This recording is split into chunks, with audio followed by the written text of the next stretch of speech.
All right, Trav, how are you? G'day, Calvin. How are you? Yeah, good. Hey, thanks for your time today. Thanks for joining us. Yeah, it will be great to get to talk to you about your four-wheel drive journey, trying to understand what you've been doing. I can see, a lot of product behind you. Tell us a bit more about the Autophix. It's a new product that just launched in Australia not long ago. Yeah, a couple other questions at the end of the interview. Hope you can entertain us. I'll certainly try. Cool. Yeah. So I guess let me start with how I think I met you at the Brisbane 4x4 show. It was years ago. Yeah. So since then, have you been doing a lot of different shows and? Well, I think I'm probably well known as being a show carny.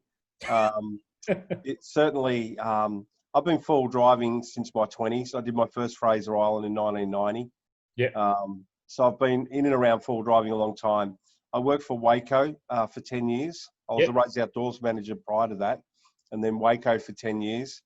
And then I went on to MSA 4x4. Yep. Then I had some time off after my dad died, and then I started with Leisure Tech at Mike Coolman. Yeah, right. And then I decided, no, I'm going to do something for myself. So that's been my journey. I've also been involved with four-wheel drive clubs forever. So I'm currently vice president of the Werribee Four-Wheel Drive Club. Yep. And have been president, I think, 3 times. Yeah. So I've been in and around four-wheel driving. I was a board member of Four-Wheel Drive Victoria. Yep. It's my interest, my hobby. I'm really passionate about four-wheel driving. And I guess over my journey, I've experienced some really good branded products, some good quality products. I'm a strong believer in quality. If you look at my car out there, pretty much everything on there I've tried to buy, so I've got longevity. I don't want to buy something and have to repair it in 6 months. I'll save up, spend a little more, buy decent stuff. Yeah. Before we get to that, Charles, just going back to where you start, right? So you've been full driving last 20, 30 years. That's how you got start, right?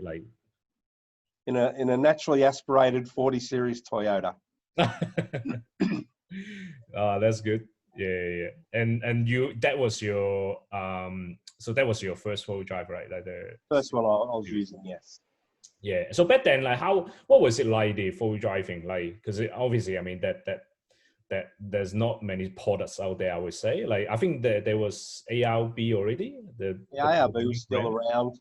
I used to, back when I was young, I used to buy my gear through Don Kites in North Melbourne, because there really wasn't a lot of full drive shops. Excuse me, a lot of full drive shops around. Yep. So I think my first set of driving lights were Night Stalkers. So it's just been an evolution. Yep. There were ARBs around, there were TJM, but not so much around where I lived in the western suburbs. Yeah, right. And what about the four-wheel driving style? Was it very different, compared to what? Absolutely. Absolutely. I remember my first trip to Fraser Island, and I was young. I was maybe 24 or something. Yeah. And hadn't done a lot of full driving, and certainly no sand. And I didn't know about tyre pressures. I got bogged absolutely everywhere. Felt like this old 40 series was like a grader. I was completely bogged all the time because I didn't know about tyre pressures. And we used to do recoveries off toe balls, which we, in the last 20 years at least, we know we just don't do. So those sort of things, when you're young and you don't have the knowledge, you make mistakes. You do, but you learn. And now I'm a little bit older. I'm 56 now. I guess over that 30 years of full driving, I've learnt a lot. So it's interesting. Even Fraser Island, to a point, I use that because that was my first big experience. And Fraser Island has changed so much over the years. I've been back maybe 7 or 8 times now. And from 1990, when the Cherry Venture was still on the beach, and there's photos on my Facebook, I actually climbed up the funnel of the old Cherry Venture, which was at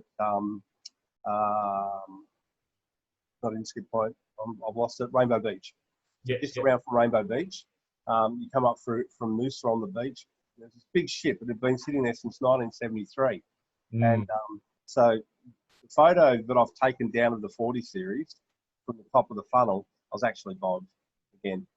But it was just fantastic to be able to climb up the top of the funnel, crawl out the top, take photos. Yeah. And that's all gone now. That ship is completely gone. Yeah. And once you're on Fraser Island, there was snakes. We'd see 5 or 6 snakes a day, goannas everywhere, brumbies everywhere. Like, it was completely wild. Wow. And even 1990s, not that long ago, but they've made changes over the years. You don't see the wildlife now because I've got a whole bunch of theories on that, but it's different now, but it's still fun. Yeah, yeah. No, certainly, I agree. I think, I mean, although I haven't been forward driving like long like you, but yeah, I do see that. I mean, last probably 20 years has changed a lot of the forward driving scenes.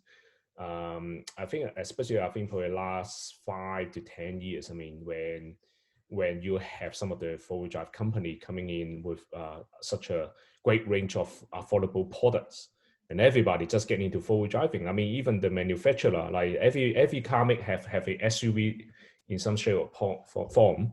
Yeah, certainly it's a booming market. I think we are at the right time for sure. Yeah, I've watched the products evolve, and there's some really good stuff around. I've still got. I never had a snatch strap when I was young. That came just a little bit later, not much later. Yeah. But I've still got the old rope that we used to use. Yeah. I've kept it in the shed all these years. It's just in there, but I remember those early days, sort of when I was 23, 24, where we didn't have snatch straps. And once again, back to not knowing what was around. But my second four drive was a GQ, the same colour as yours now. And I found some photos during the week of it. Well, GQ. Yeah, it's amazing. The GQ like just keep on going. Like. Yeah, I know. They're So you had the 40 series, and then you had the GQ. Yeah. And what other full drive you had?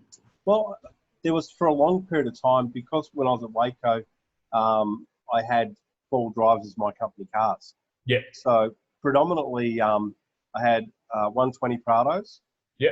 And then I had a GU Nissan Patrol, which was about when I left, about 2012, 2013. I left in 2013. Yeah. And then when I went to MSA, I had, I've always had done up cars. So I haven't owned a lot of full drives till later. Yeah. So I had a Jeep for a little while. I have to stand up in front of everyone and say, yeah, I did have a Jeep. I had an XJ for a little while. It was a daily driver for me. Okay. So I didn't use it that much for driving. I put a photo up on my Facebook during the week. One of my daughters, we're going for a river at Talbottville, and my daughter's hanging out, and the water's halfway up the doors and over the headlights on this old stock XJ. Yeah. So yeah. In later times, I've been a Prado person really, but I had a nice Prado back in 2017. It broke down in the outback. We had 10 hours on the side of the road. Just kind of a segue to why I'm doing Autophix now. But then I had a Y62, a supercharged Y62. Yep. Just an animal. It was fully done up. A lot of people know Andrew Cass's old car. And then I sold that. I bought another Prado. So I've still got a Prado now. And it's got all the wood on it. Hey, tell us about that incident, like you mentioned before, like you got stranded at the Simpson Desert trip, was it? Yeah, it was. Yeah. We pretty much were on the last 4 days. We've been Chambers Pillars, Dalhousie, Breena, Mount Dare, went to Lambert's Geographical Centre of Australia. It was my second outback trip, internal outback trip. We did Kings Canyon in the morning. I'd actually rolled my ankle on the walk down from Kings Canyon. We went to Kings Canyon Station for lunch, and then we got about 40k out of Kings Canyon, and the car just completely stopped. Yeah, is it completely stopped, or it went into a limp mode? No, just it stopped. It blew smoke and it stopped. Yeah, and I was pretty lucky because I had a sat phone. Yeah. So not many people over the 10 hours we sat on the side of the road till 11 o'clock at night. Yeah. Not many people stopped. Yeah. Yeah. So was lucky we had the sat phone. potentially if I had a OBD2 scanner, I could have scanned, seen what was going on. Would it help me? I don't know in that situation. Yeah. So we set up a fire next to the car, and my son cooked noodles at the back of the Prado, and it was kind of funny because the sat phone wouldn't allow me to talk to my insurance company. Because they had a 1300 number or something like that. So I was relaying to Joel Bristow, who's one of our club members, one of my mates down here, because he was insured with the same insurance company. So we were doing this sort of communicating through Joel. And, so about 11 o'clock at night, the tow truck arrived and went on top of the truck, and we had a 4-hour drive back to the automotive place. We had to set up our Oz tent in this oily thing outside their yard, and the truck started up at 4 o'clock in the morning. And it was an adventure. It really was. Next day, they had a look at the car, and the motor was done and dusted. So we thought, well, we can't finish now. So we went and hired a car, and because I'd rolled my ankle, I couldn't climb the rock, but my son had climbed the rock. I'd done it in 2012, so it wasn't so bad. Climbed the rock and had a look. So we had a look around, and then we packed up what we could into two, because we don't carry bags when we do outback. Everything's in tubs. Our clothes are in tubs, everything in tubs. So we took everything as much as we could out of the car, left everything in the car that we couldn't take with us. So I was saying we put the chainsaw inside the car. Austin stayed on the roof, and that's how we left it. And we took our 2 tubs, taped it all up, and then we flew back to Melbourne. And it took a month for the car to come back to Melbourne. And the insurance company put a new motor in it for me, which was really good. And, so it's a completely stuffed the engine, like yeah, it was. Yeah. Wow. Look, if I go into why it blew up, people will get upset. But it had a performance chip on it. Okay. And we'd taken it off for Christmas because the car was playing up badly. And this wasn't until July. Well, even the car was fine. I had it checked out, did a pre-trip inspection. It was all good, but the damage was already done. So all the common rail motors are already really highly strung. So when you start mucking around with fuel and everything, it's not good for the engines. And it was interesting. I had to do I wouldn't say training session, but out at Werribee Training Ground, we had a whole bunch of Toyota service managers. We took out. We had a 79 series, a Hilux, and a 200.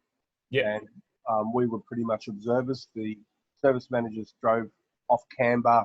They drove through water. All the rest of it. We were talking about my Prado, and they said it's amazing how many motors they have to put into vehicles because of chips.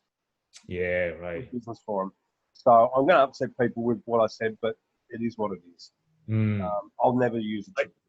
I think, I tend to agree, because everything, from the factory settings and configuration, everything has been well designed, like when you start changing the parameter, like you probably may have a short-term gain.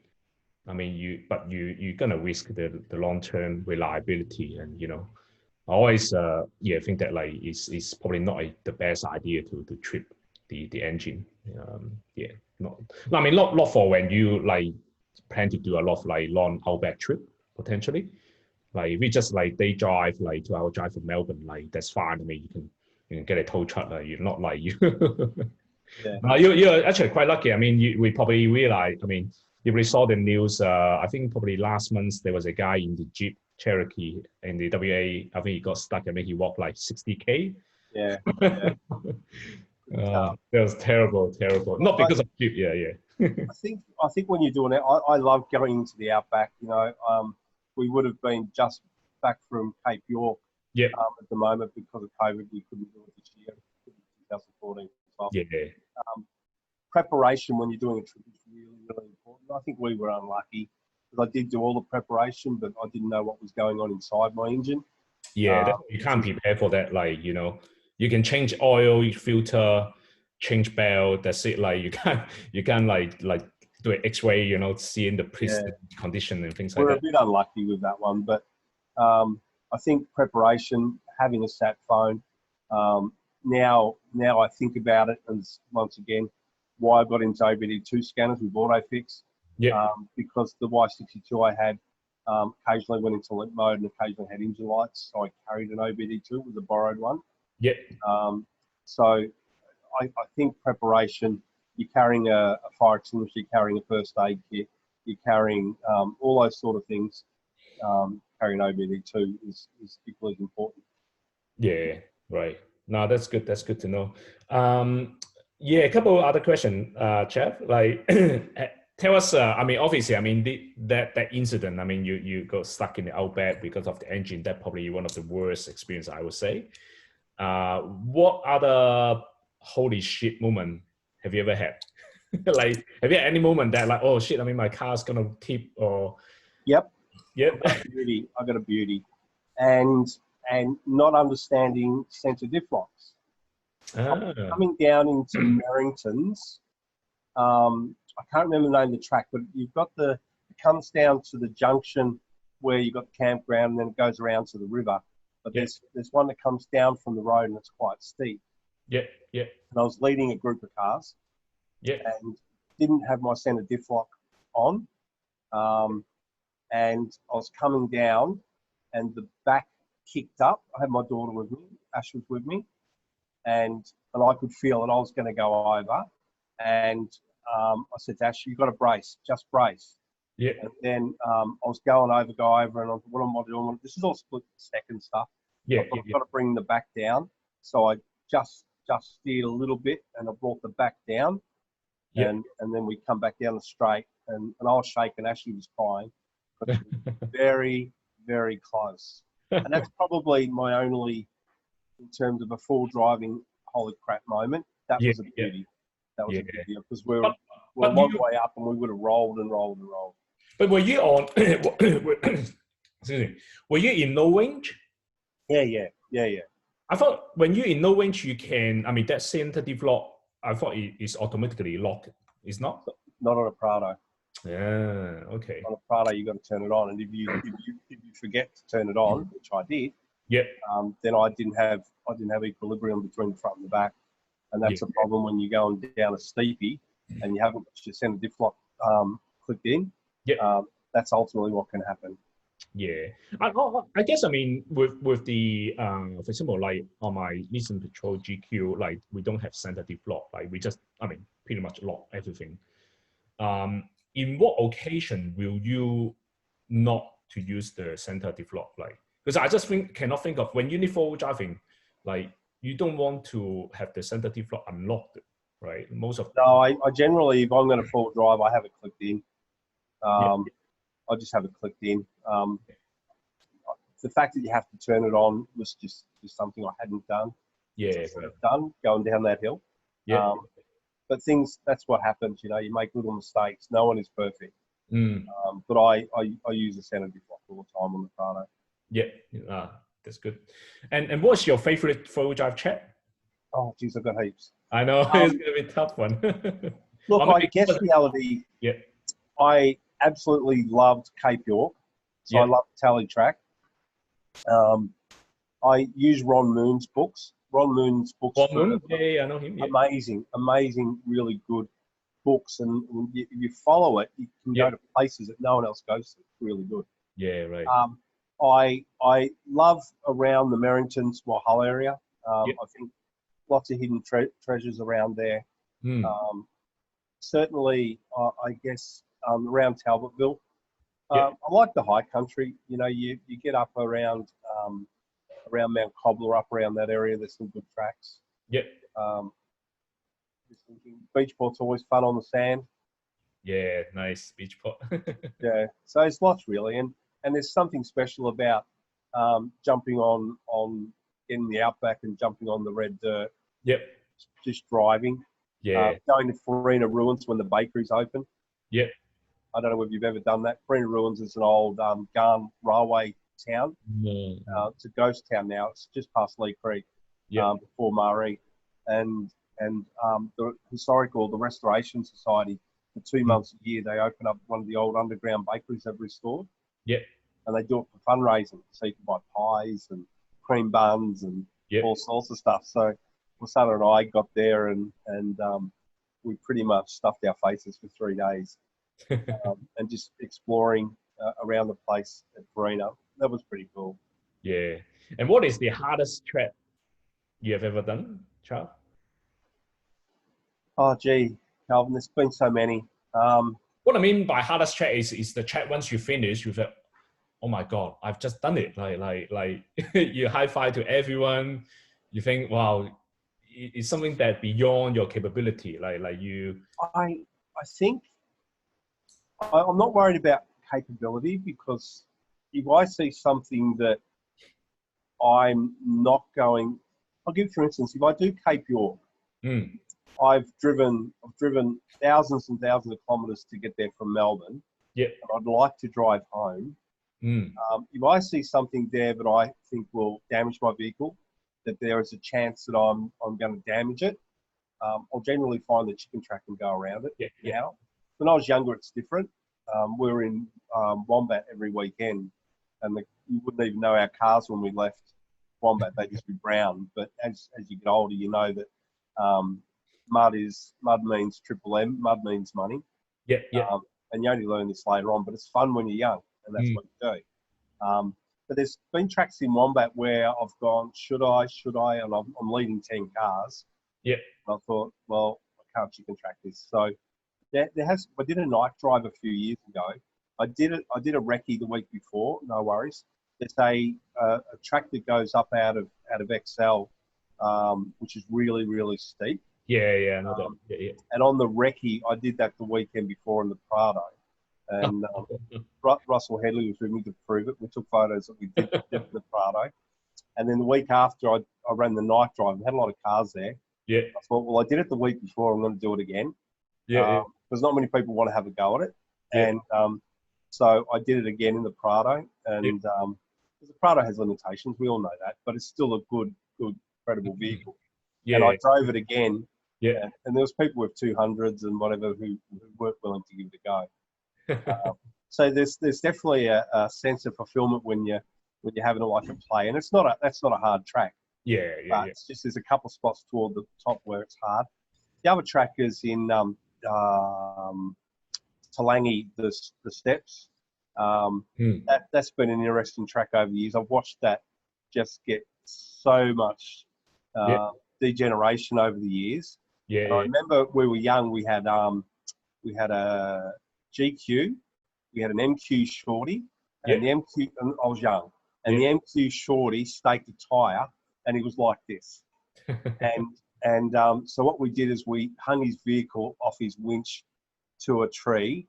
We high lift jack and changed the wheel on like a really severe angle. Oh no! The car was like, we were young. The car was like hanging. Like hanging. It's weird, but we changed it. We got up to the top. But there's been lots of interesting cases like that. Hey, have you ever used the Trevor, the hand winch? No. That was shocking. I'm glad that you didn't. I think I used it a few times, and oh my God, it was such a hard work to use the Trevor. I had one for a few years, and I sold it because I didn't use it. It was a bit like a high lift jack. It is. I don't have a high lift jack now, so there might be one over at the shed, but I haven't used it. I don't remember. Probably that stake tyre 30 years ago was probably. And it's interesting. I look at a lot of vehicles where they've got the high lift jack on their roof rack and all the rest of it, but they've got nowhere on their vehicle they're ever going to be able to lift off. It's like my Prado. I've got no lift points on it. They look good though. This guy's serious. I've seen quite a few Jeeps. I mean, they put a high lift jack on the bonnet. That thing is so heavy. It's I think 20 kilo potentially. I take up so much space, and then you carry 99% of the time. Hardly use it. Weight's an interesting thing because we're really evolving into weight now. My old Prado, full fuel, full water, full camping was 3,600 kilo. Wow. So it had long range fuel tanks. It had 230 litres of fuel. On this Prado, I haven't done that. The old Prado had a Kmart rear bar. Now I like Kmart It was really good. I miss not having the water on the back, but I haven't put Kmart on this one either because I'm trying to think about my weight and getting it somewhere close to legal because they've got the mobile scales around the place and it becomes expensive if you start getting things that sort of crap. Yeah, awesome. Hey, so if I gonna ask you, like, let's say you bought a brand new 4-wheel drive, absolutely stock, what would be the first thing you're gonna invest into it? Suspension. I expect that you're gonna say a winch. No, well, I parked next. It was actually the old Prado, and I was out at our local Thai restaurant out at Werribee, and I parked next to a pretty much predominantly stock Prado, same colour as mine. I've still got the photo somewhere. Yep. And my Prado was lifted and blah blah blah, and you could tell like the difference between the two. But this car had a bull bar and a winch. Yep. And I'm thinking the reason you have a bull bar and a winch is because you got no clearance. You're gonna get caught up all the time, and all you're gonna do is drag the hell out of the bottom of your vehicle. Yep. So for me, winch is handy. I didn't have winches on my GQ when I was young, and we managed to get out of stuff the hard way. We got out. I have a winch on all the vehicles I've had in the last few years. I've had winches, so I've got no issue with that. But I think suspension for me, clearance, particularly you go up the high country and some of those rocky tracks, without clearance, you're just going to get stuck. And I don't know. I watched Simon Christie's show the other day where they had a Jimny and they went through the progression of stock standard tyres. Tyres to suspension. Piranha off-road, Yeah, the difference going up was rocky track at Twain. The difference going from size to size was incredible. So clearance is really important. Yeah. No, that's good to know. I think, I think really, I definitely agree. I think the clearance certainly play a major part, like in terms of like improving their capability. But I think one thing I do realize that like some of the IFS they go overboard and lift it too much, and so a lot of people don't understand the downward travel, the importance of downward travel, right? So let's say you can maximize, like just for example, you can put a 3-inch lift into the Prado, then you pretty much lose all the downward travel, and sometimes it's the downward travel will get you the tractions you need, not so much the clearance. So I mean, it's a really good. I mean, really have a good balance. Like, just don't go like, oh, I can maximize my lift, like just put 3-inch lift, and then you pretty much like as soon as you hit a bump, like your wheel off the ground straight away, like because you have absolutely no downward travel. No. Yeah, exactly. Yeah, and that will be the one thing that you cannot live without, like when you go camping trip, 4-wheel drive trip. Fridge. I agree. Surprise on that, because that's what I'm best known for, is my fridge background. So yeah. You can use that to trade some other product. Well, I guess at the end of the day, you said camping, not necessarily 4-wheel driving. Can I go off on a day trip to Wombat or Slangy or Cobra or whatever without a fridge? Yeah, of course I can. But from a camping aspect, I think having food, drinks, having a fridge is really important. No, I agree. I think a couple of years, actually, probably 6-7 years ago, I didn't have any fridge at that time, like, because I don't do a lot of touring. Like usually I do weekend trip and day trip, and I think like many people had the esky, and I think I did a trip to Little Desert for 6 days. Yeah, during summer, and as you can imagine, like everything just soaked in the water, like it's all the ice melt, and I can't eat any food. Like obviously, I didn't vacuum seal all the food. Like sort of relying on the original packaging.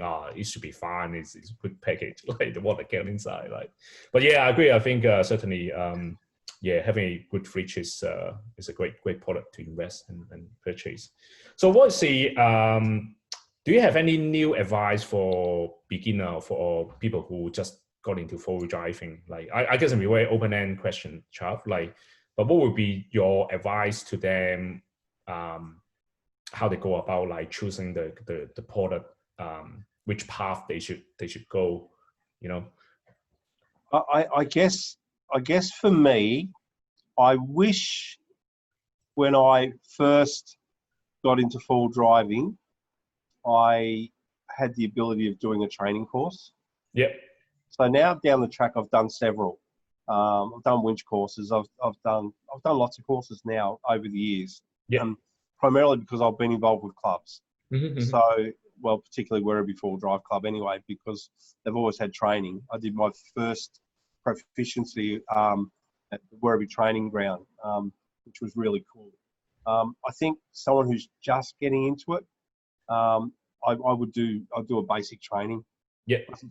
It's good just to know your exit and entries of your vehicle. It's good to know tire pressures. It's good to know all those basic things just to get you started. And I think also being involved with a group like yours, with Trip or with a full drive club, whatever, getting to go out on trips with other people, talking to people about what they've got, what suspension they've got, what they use all the time, and you get that from more experienced people. And certainly in our club, we have lots of new people come through. Yeah. And like if I run a trip, I'll generally have an experienced person with a newbie, with an experienced person. So that if they do get themselves stuck, there's always going to be someone experienced around them to help them. And I think that's how you learn. And you get the ability to look at other people's cars and go, oh, that's really cool. That's really cool. That's not so cool. And off you go. Nah, I agree 100%. I think on the other interview, I also mentioned that like I totally agree that like we should, I mean, for any new beginner, at least attend one of those full drive training, either through the club or even, I mean, just enroll one of those external full drive training courses. I think it's great. Plenty of them around. Yeah. Really, really good. Like, is it worth? I mean, I remember my first full drive training back in probably 2003. When I first got my GQ, it was I think a 2-day courses down at Anglesey. Yep. And they have one of those like testing track like for off-roading. Yeah, I think Lindsay Fox owned that one. Oh, okay. Old training ground. Yep. Yeah, it was awesome. Like you get to like do a lot of sort of like off-camber rock crawling. You drive through the puddle, and you know that you're not gonna get stuck. Like but knowing that like which part, I mean, your vehicle is the water's gonna get inside, things like that. Just to gain the confidence. I think knowing your vehicle is probably more important than I mean, driving a very, very capable vehicle that you're not familiar with. Like you don't know how to handle the obstacle yet. When we run basic training, one of the first things we do, we park everyone up and we go through their vehicle, where their recovery points are. Is their battery tied down? We go through their vehicle as the first part. So before they actually, and they've done theory, but before they do practical, we walk them around their own vehicle, and so that they know what's what. How do you put it in a full drive? Because a lot of guys don't even know how to put it in a full drive. Don't know how to lock in hubs. They're all things that you don't know, and people, no one, I think, reads manuals the way they probably should. So those sort of things are really important. You're right. No, I agree. I think especially the newer vehicle, like there's so many electronic and gadget that there's a light flashing, and they thought that has been, the full drive has already engaged, but it's actually not, like, Yeah, correct. It's just in limbo. Yeah, you can't tell as well, like until you start really driving. If you or if you have someone like you go in a group, someone will tell you, hey Kevin, your front wheel is not turning, or like have you engaged full drive properly, things like that. Yeah. But I think in summarize, I think it's really important to get to know your vehicle through the training, through the club. And I think always advisable to go full driving with at least one other vehicle. It's all. I mean, it's great to do solo trip, but I mean, you just, I mean, have to know your limitations. Exactly. Yeah. And hey, last 2 questions. I mean, I always ask the people I interview, like, will you let your partner to drive your 4-wheel drive? Yeah. Like, what I mean is proper 4-wheel driving, like not just driving to shopping. Yeah, I would, but my partner Wasana hasn't done a lot of driving. Yep. So I think when we do a basic training, because obviously it's been a bit harder, Yep. I'll get her to do that Yep. for a start. She's driven real basic stuff with me, Yep. but I wouldn't have an issue with it, really. I like driving. Yep. There's no doubt about that. But I wouldn't mind having a drive, no.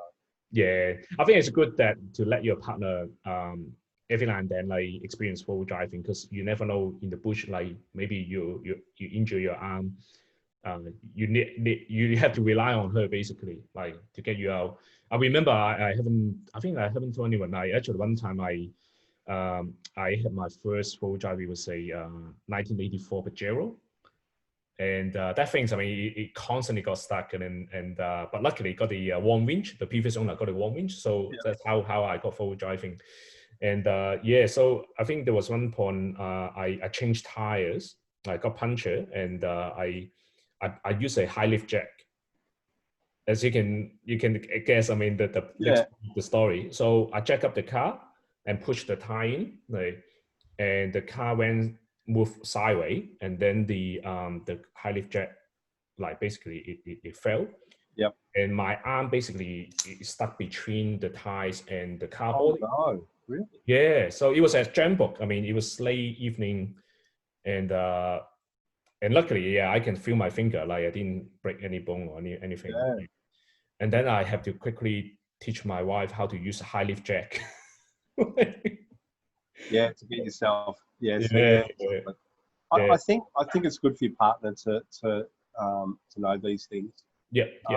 It's interesting how quickly things do happen. I was looking through photos during the week, and we're at Talbotville. I'm not sure. It might have been about 2012.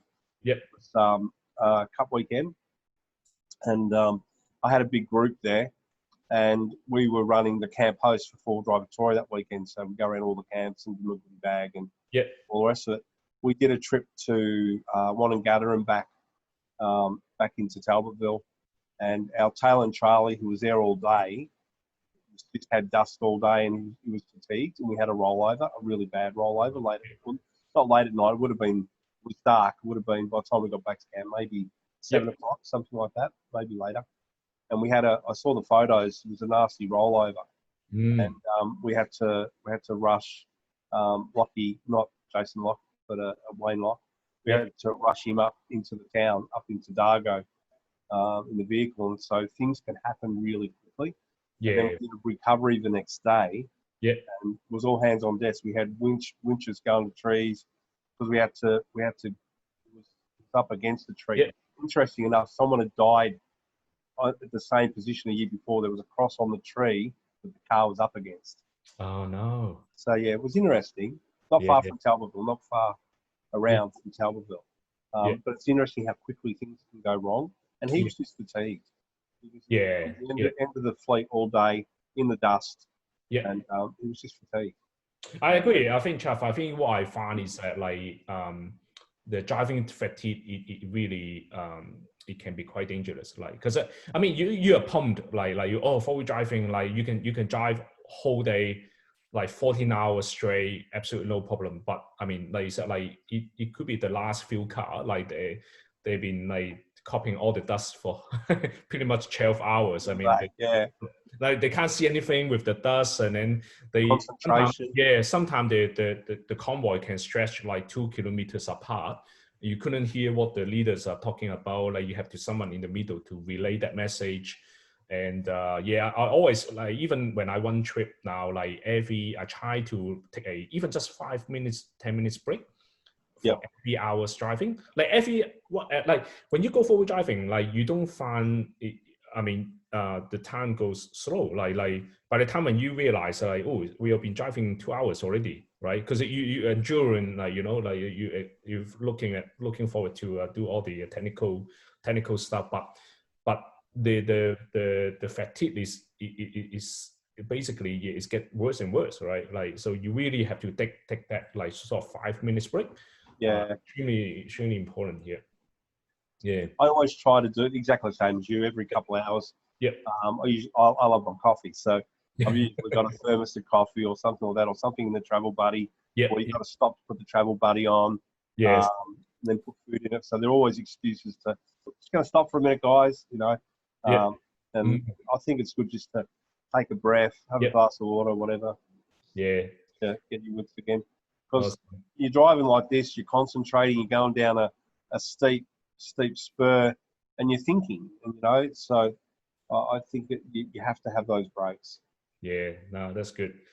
Wow, I think, Trav, I think we can continue talking like this for another 3, 4 hours. Wait, I wish I can talk to you like other guys I talk to. I wish we can have all this conversation around the campfire, not through the Zoom. We will, mate. We will. Yeah. Hey, and the other thing is I got 2 more questions if you don't mind. Like one is I want to get your thought on the future of 4-wheel drive exhibition or 4x4 show. So imagine that like with the COVID, like in reality is that like everybody now we have hope, like we have hoping obviously it's gonna come out like everything's gonna be back to normal, right? But it may not for a long time as well. Like you gotta be prepared for that. So obviously, I mean, you mentioned before you love exhibition, you like show, right? And I know that there's a one virtual, I think they call it virtual camping show is gonna held next week. So more like around the virtual camping show. So what's your thought on the impact to the industry, like with the COVID? Like, Look, there's a whole bunch of things that are happening at the moment. Our industry is going through a massive spurt. I think everybody, apart from Victoria right now, because obviously we're in this lockdown stage 4, which is awful for everybody, but we have to get rid of it somehow, and it is what it is. But up until we got fully locked down, where all the 4-wheel drive shops pretty much closed, unless they're doing some workshop stuff. They were experiencing high growth because people weren't spending money on international travel and then going, let's build up our camper trails, let's build up our cars, let's buy camping gear. I know Darchi is struggling with stock because it's massive. And I was talking to one of my Autophix dealers yesterday, and they're just pumping, absolutely pumping. They're in a different state. They're really, really going strong, and they're well and truly up on budget from last year, primarily because people aren't spending money on airfares and going overseas. Their money's going into our industry. In terms of shows, I know there's a show that's still planning to run in Adelaide in October. So that'll be interesting to see how that goes. There is a downside to that where someone like me, where I work away, I've done thousands of shows over the years.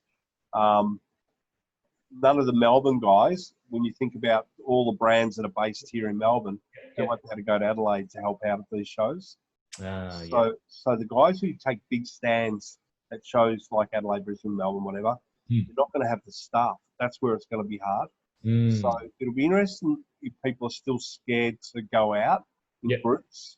I know you've obviously got the rebels out there at the moment who don't really care about anybody else but themselves. But in the environment of a show, will people still be a little bit scared to go out in crowds? So I think Adelaide will be an interesting experience or experiment, I guess. And let's see what happens next year. I think there's still a place for shows. Because it's certainly someone like me who wants to get the Autophix brand known out there. It's certainly a way of doing that.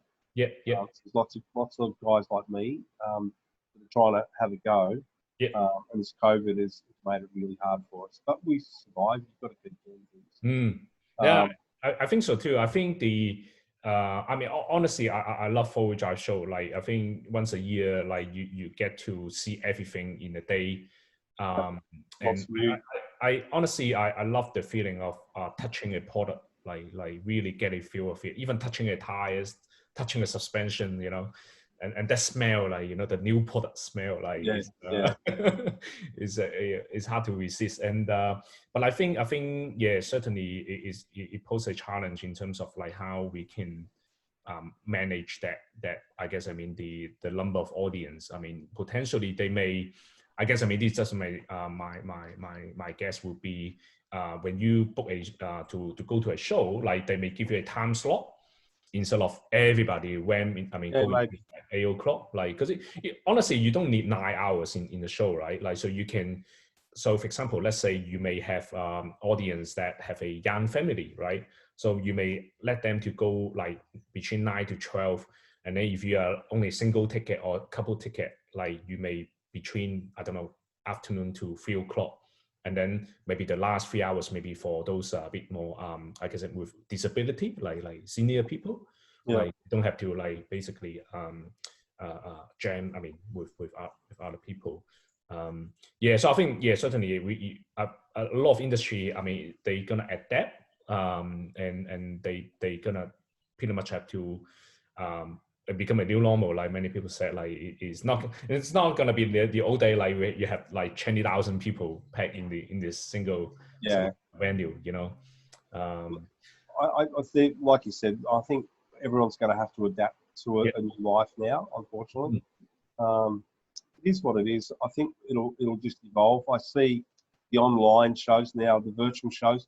I haven't actually explored how that works, but it's interesting, that concept. I think the boat show was the weekend. This may be even this weekend, the boat show. I'm not sure.